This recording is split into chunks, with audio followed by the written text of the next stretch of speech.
O live action de Como Treinar Seu Dragão tá igualzinho à animação. Oi, gente, tudo bom com vocês? Eu sou a Alice e esse é o Ali aqui. E hoje a gente vai falar sobre um dos live actions mais aguardados do ano, o live action de Como Treinar Seu Dragão. Se você ainda não é inscrito aqui no canal, se inscreve aqui embaixo e deixa seu joinha nesse vídeo.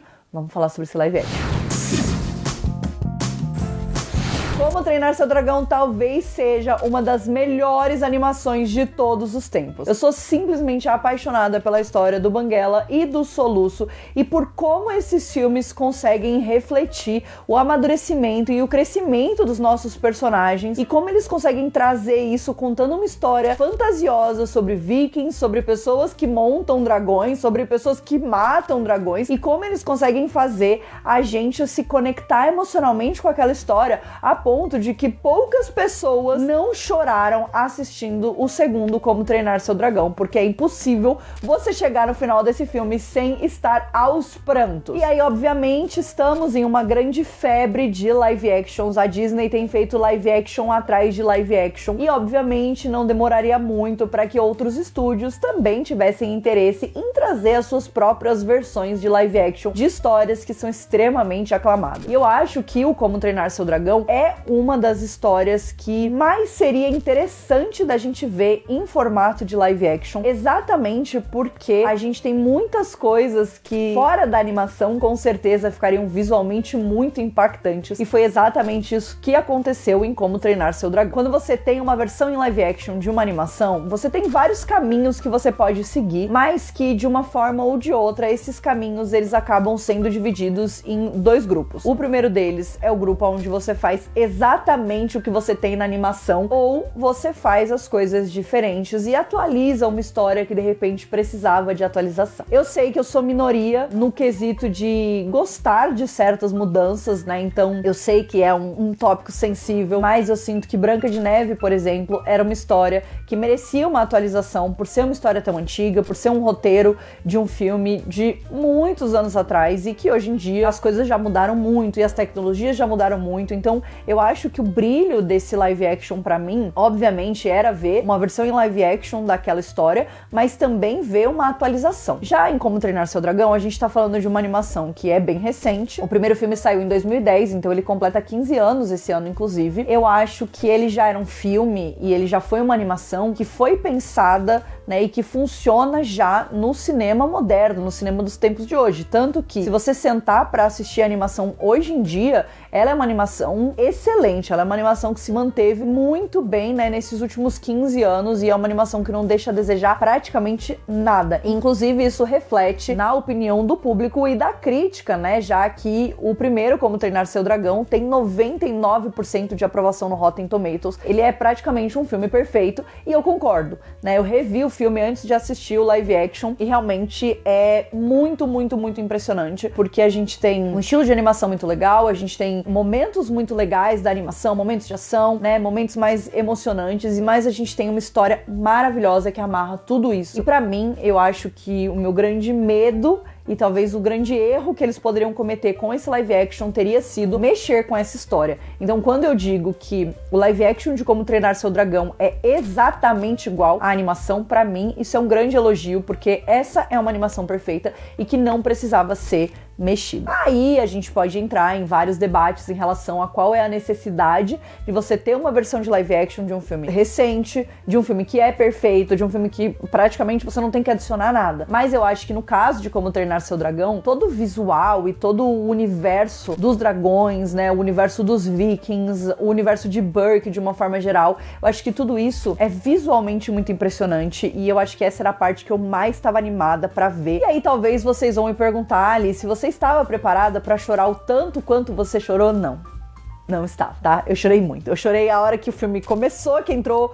o primeiro letreiro da Universal, eu já tava chorando. E a última cena acabou e eu estava em prantos total, porque é impossível você não se emocionar e você não se envolver com essa história. E eu sinto que esse live action conseguiu canalizar toda a emoção que a gente tem na animação e trazer pra esse filme. Esse é o grande ponto alto do filme, o quanto ele entende a jornada do Soluço e do Banguela, e o quanto ele te traz pra dentro dessa jornada e ele te coloca ali exatamente pra você se apaixonar por ela de novo. Então eu sinto que essa é uma chance de uma nova geração se apaixonar, se identificar e aprender e viver essa aventura, né, do Soluço e do Banguela. Isso faz esse live action fazer sentido. Caso você não saiba, o diretor do filme live action também é o diretor da animação, que é o Jim DeBlois. Ele também é o diretor de Lilo e Stitch, veja. Então é muito curioso porque a gente acabou de ter o live action de Lilo e Stitch que não foi dirigido por ele, e agora a gente tá tendo o live action de Como Treinar Seu Dragão. E eu vou falar uma coisa pra vocês, toda vez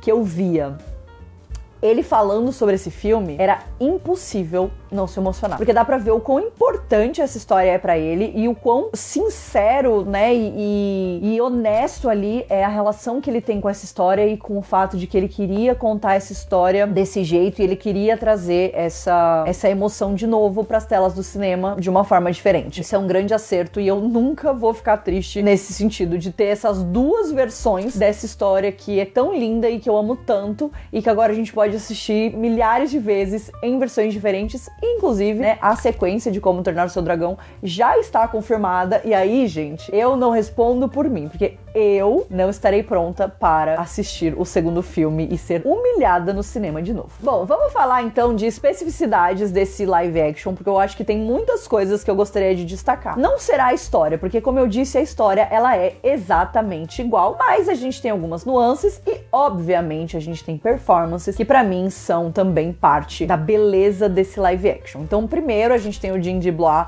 por trás dessa história. Ele é um cara que é claramente muito apaixonado, inclusive a Universal me convidou para entrevistar o elenco e o Jim para conhecer eles. Então tem uma fotinho minha com eles, sério. Ah, que coisa mais linda! E eu também consegui tirar uma foto só com o Jim, conversar com ele, né? Falei para ele que eu tinha assistido o filme, que eu me emocionei muito assistindo. É muito legal ver o quanto eles ficam felizes, né, de saber isso, porque eu sinto que essa história, ela é uma história feita para os fãs e mostrada para os fãs, e eu acho que isso é muito legal. E a entrevista foi muito legal, vocês podem assistir pedaços da entrevista lá nas minhas redes sociais, então aproveitem e me sigam por lá, foi muito, muito, muito legal. E agora vamos falar um pouquinho sobre pontos altos desse filme.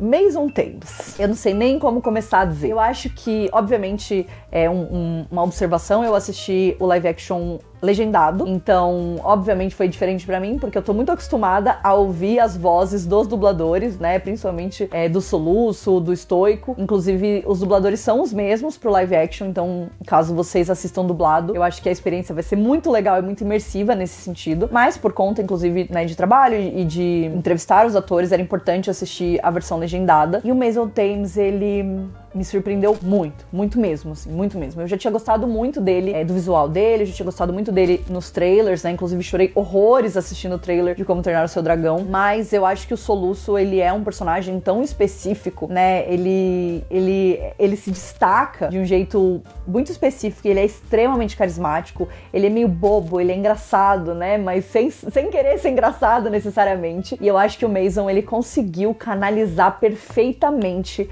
quem é o Soluço, né? Então eu assisti o live action e eu olhava pra ele e eu falava, cara, esse é o Soluço. Depois, vendo o Mason pessoalmente, né, conversando com ele, entrevistando ele, vendo ele no evento que a gente foi, é muito impressionante ver o quanto ele é diferente do Soluço e o quanto ele conseguiu canalizar exatamente o que a gente vê do Soluço na animação. Pra mim, isso é uma atitude de um ator muito foda. Eu acho que depois de Como Treinar o Seu Dragão, eu tive uma sensação muito maluca do quanto esse menino tem potencial de ser o próximo grande nome de Hollywood. Obviamente, era muito importante a gente ter o Soluço certo, porque ele é a parte importante, né? Ele é o coração do filme, juntamente com o Banguela. E aí, meus amigos, eu não quero nem começar a falar sobre isso, que eu vou entrar em parafuso, porque assim, foi lindo. Todas as cenas do Soluço com o Banguela foram lindas. As cenas de voo tão maravilhosas. maravilhosas, visualmente muito bonitas. As cenas, né, deles dois criando aquela relação e aquela conexão entre eles, do Soluço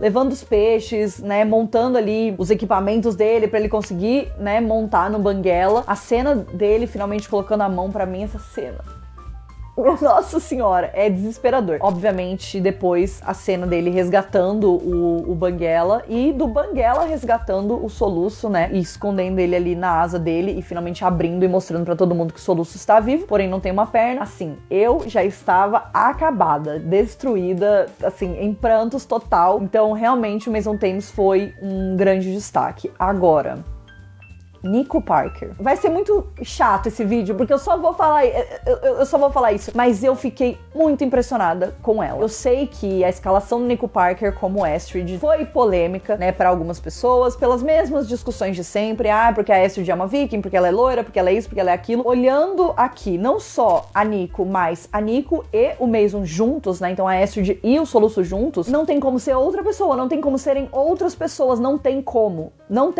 O Jim DeBlois, ele encontrou o Soluço e a Astrid da vida real no Mason e na Nico, e é uma coisa de maluco, tipo assim, de maluco. Mas eu ainda vou além, né? Obviamente, a Astrid da animação é maravilhosa, eu amo ela, e eu acho que é muito legal o quanto ela é uma personagem feminina empoderada, é uma personagem feminina que não leva desaforo pra casa, que sabe o que ela quer, que é foda, que é forte, que as pessoas invejam ela, que o próprio Soluço queria ser mais como ela, e ele admira ela desde sempre. Mas eu acho que a Nico, ela conseguiu pegar essa essência da Astrid, e mesmo tendo exatamente o roteiro que a gente tem da animação, mesmo tendo as mesmas cenas, ela trouxe tantas nuances pra essa personagem que eu fiquei, sinceramente, muito impressionada. Muito impressionada. Esse é um filme que o foco é a relação do Soluço e do Banguela. É a relação de amizade, é a relação, né, dos vikings com os dragões. Então, o arco da história é muito claro. E ali no fundo, ali um subplot, a gente tem o romance do Soluço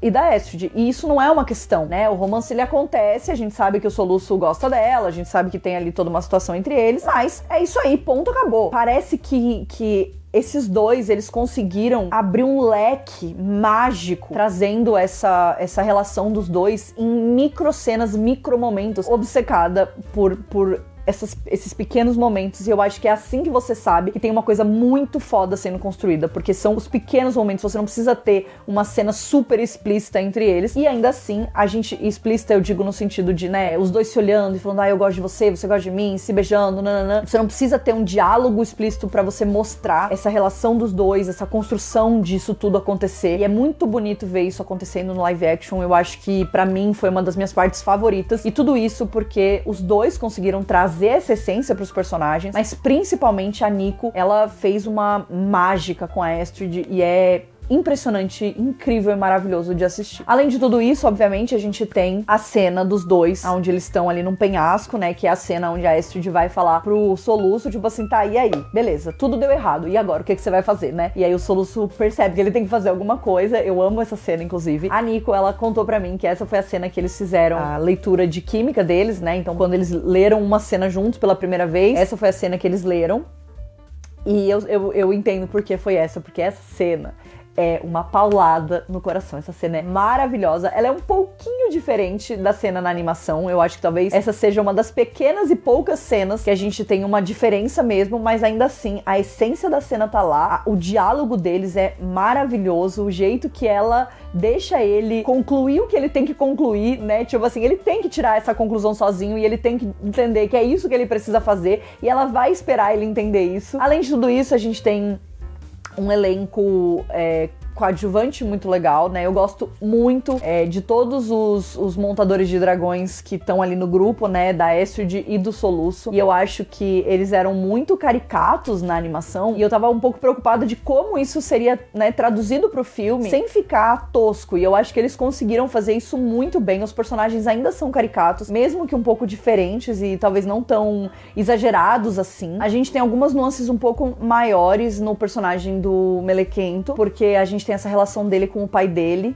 e ele, pra mim, foi um grande destaque também do grupo de montadores. De novo, todos eles são bastante caricatos, são bastante exagerados, né, mas eu acho que funciona muito bem, e eu gosto muito desse grupinho, dessa família que eles formam, e eu acho que isso também é um dos grandes charmes da animação de Como Treinar o Seu Dragão, então eu fiquei muito feliz que eles conseguiram traduzir isso muito bem pra essa versão em live action. A gente tem, obviamente, o Stoico, que é o pai do Soluço, que ele é interpretado pelo Gerard Butler, mas eu gostei muito, muito, muito. O Gerard Butler é um ator fantástico, né? É impossível você nunca ter assistido nenhum filme com ele, ele é um cara muito foda. É muito impressionante, porque eu tava com um pouco de receio também de como seria isso, porque uma coisa é a voz, né? Mas será que o visual faria sentido com o Stoico que a gente conhece? E eu senti que sim, eu senti que ele trouxe essa conexão muito forte com o Soluço, em momentos, óbvio, muito cômicos, mas momentos muito dramáticos. Isso só significa que eu definitivamente não estou pronta para Como Treinar o Seu Dragão 2. Definitivamente. Inclusive, tem várias cenas nesse filme que já, né, vão dando aquele foreshadowing leve do que vai acontecer. Eu já tava me tremendo na base, porque assim, eu já sei que eu não tô pronta. Vai ser dureza, vai ser difícil, mas a gente vai com fé, né? Porque Como Treinar o Seu Dragão 2 é maravilhoso. Eu acho que esse live action foi muito impressionante e eu tenho certeza que ele vai agradar muita gente. Eu diria que 90% das pessoas vão ficar extremamente satisfeitas com essa versão de live action. Eu não consigo imaginar esse filme dividindo tantas opiniões como os últimos live actions fizeram, exatamente porque eu acho que eles conseguiram respeitar o material original, trazer essa adaptação e essas mudanças, e ainda assim fazer um filme lindo, fazer um filme emocionante, visualmente, né, deslumbrante, muito, muito impressionante. E eu acho que tem um potencial muito grande desse filme, né, dar alguns exemplos para os próximos live actions que a gente deve ter por aí, não só para Como Treinar o Seu Dragão 2, mas para outros filmes também. Bom, é isso, falei bastante sobre o live action, espero que vocês tenham gostado desse vídeo. Se você já assistiu, deixa aqui pra mim nos comentários o que você achou, como você se sentiu, qual foi a sua parte favorita, quem é o seu personagem favorito. Não esquece de se inscrever aqui no canal, de me seguir nas redes sociais pra ver, inclusive, todas as entrevistas maravilhosas de Como Treinar o Seu Dragão que tem por lá. E a gente se vê no próximo vídeo. Um beijo!